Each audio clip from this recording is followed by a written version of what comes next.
po sa inyong pagdalo dito sa napaka-espesyal na pagdiriwang namin. Maraming salamat. Salamat. Thank you. Mga nanay, tatay, kapuso at kababayan. Maraming salamat. Thank you for being here. Yes, lahat na. Thank you so much also, Tito Boy. And of course, we are so much excited dahil ang Kitchen Magic po is of course endorsed by none other than Tito Boy. Tito Boy, of course, we would like to open. Of course, this is a media conference po. So, yes, you can sit down. The usual thing that you're... Oh, yeah, okay. Gusto ko kasi sila makita eh. Ah, yes. Maraming salamat. Dito na lang po ako. Thank you. Okay. Ayan, parang ako din po dito na. Nahihirapan ho ako dahil kahit nasa gilid si Kakay, ang ganda eh. Oo, may iba eh. Di ba? Mag-uusap tayo. Parang meron ka lang. Glowing. Oh, glowing. Masarap ang spaghetti sauce. But first of all, really from the bottom of my heart, maraming salamat sa inyo for being here. Thank you. Thank you. Ito po yung una nating event para po sa Kitchen Magic. And this means a lot to us. We're home. Salamat dito sa Old Home. All day. Salamat sa Old Home. Sa All Day Supermarket. Maraming salamat. Okay.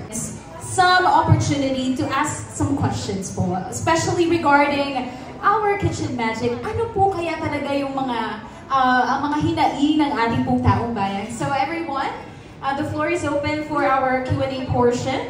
So if you have any questions, please feel free to ask Tito Boy Abunda, and of course, he's very welcoming to answer those. Ayan, meron po ba to all of our media partners and as well as our content creators, Tito Boy, are also present here. Ayan, ang ating mga content creators that are very eager to share their contents about Kitchen Magic. Okay, so do you want to ask questions po? Ayan. Who wants to go first? Ayan. No, dadagdag lang ako, kaya kanina ako sumasayaw. At marami sa aking mga kaibigan, we have a lot of editors today na kasama ko natin dito, mga writers, mga vloggers. Hindi lamang po ako endorser, I composed that song. Totoo. Kinalabas ko na. Proud ho ako dyan.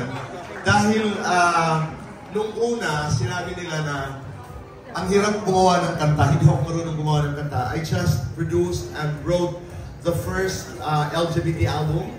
We did 6 songs and we have other songs. But this song I composed, si Gabriel din, umali ang naglapat ng musika. And I'm just so proud that I did this song. And you own the song. I own the song. So sarap. We have from our audience na mga nasa likod. Hello. Yan. Hello po.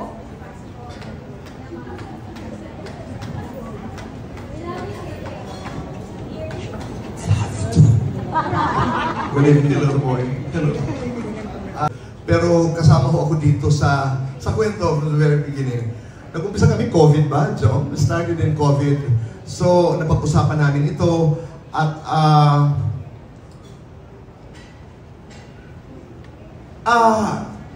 I will not pretend to be a foodie. Napakasimple ko. Buhay ako sa paksiw, buhay ako sa kanin, buhay ako... Totoo yun. Oo, ganun. Naka-Louis Vuitton lang ho ako. Sinuot ko lang ho ito, sabi ko, para makabawi ho ako, para mabawi ko ho yung cost. Pero pagdating ko sa pagkain, buhay ho ako sa... At hindi ho ako nagkakamay. Hindi ako nagkukutsara. Hindi ako nagkukutsara. Very rare. So, kumakain ako sa kusina, and I am not a foodie, pero bakit ako na-involved, at hindi lang ako endorser, I'm really part of the family of Kitchen Magic. Totoo ho yan. Bahagi po ako ng pamilya. Naniniwala ho ako sa kanila. Naniniwala ako sa pamilya. Naniniwala ako, huwag muna natin puntahan yung lasa. Naniniwala ako sa kabutihan. I'll start there. I believe in the goodness and the love of the family behind this. That's number 1. Number 2, naniniwala ako sa lasa. Lasang Pinoy eh. Kilala ko yung lasa eh.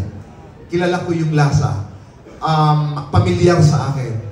Sinubukan namin ito matagal na panahon. A was giving friends, we were giving people, we were asking opinions of many people kung anong palagay nila, kung ano ang lasa. So, in the process, naging totoo yun. I don't know if you got, I was reading in my car a couple of minutes ago, the press materials, produkto ito ng pagmamahal.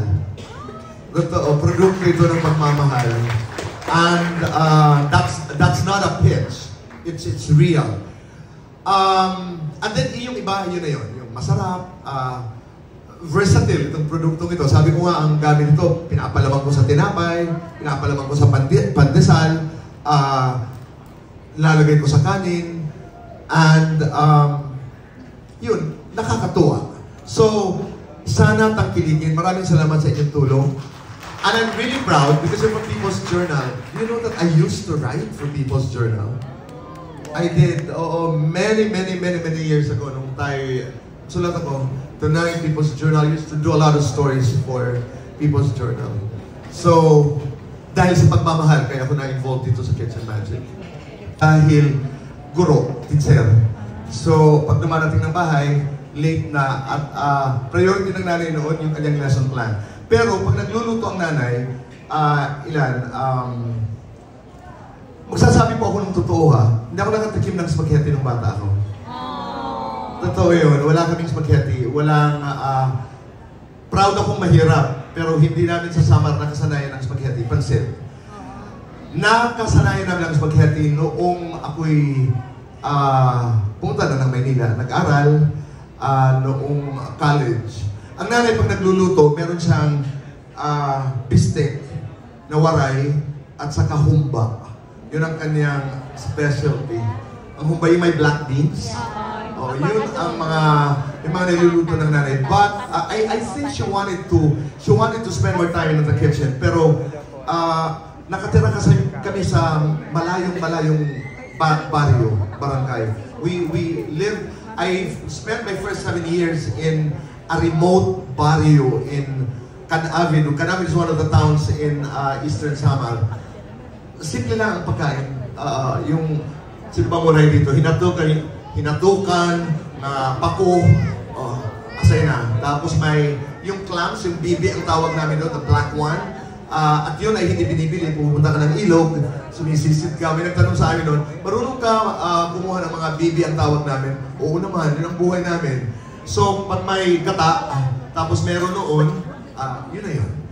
But I always remember nanay's humba and much later. Pero, katulad nitong kitchen spaghetti, na hindi naman ako rin, sabi ko kay Jong, when we first talked about this, maraming salamat po sa pamilya. Mamaya isa-isa natin sa lahat i-acknowledge.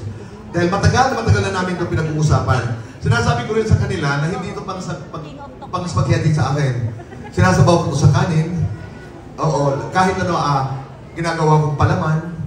At syempre, pag ngayon kasi nandito sa Maynila, kilala ko ng ang spaghetti. So, may sauce na. Ito na po yung pinakahihintay namin. Would you imagine, guys, when we envision this sometime Q2, Q3, 2023, sabi namin, yung Kitchen Magic Spaghetti Sauce or Kitchen Magic brand, makapunta kaya dun sa shelves? Siyempre, sabi namin, kasi we're very passionate about it po.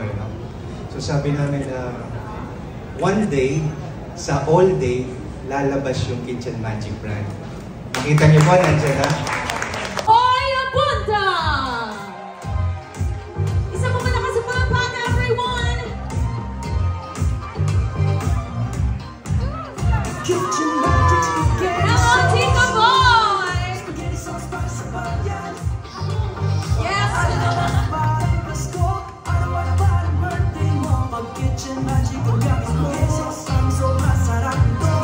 Lolo, lola, mama, papa. Once again, let's give a round of applause for our celebrity endorser, Tito Boy Abunda!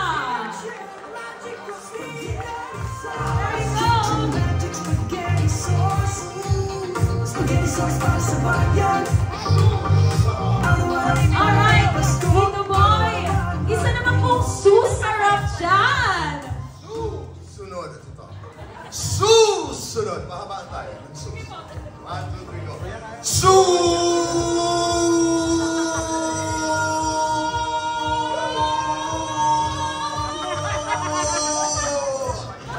Sunod. Now, Tita Boy, as you mentioned, we will dance together. Kitchen Magic Spaghetti Sauce. Come on. Kitchen Magic Spaghetti Sauce. Spaghetti sauce para sa bayan. Araw-araw para Pasko. Araw-araw para birthday mo.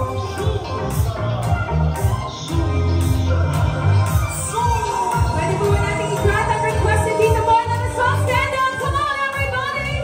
Let us all dance together. Miss Gaga, please come in here. Come on. Join us. Hey, hey, hey, hey.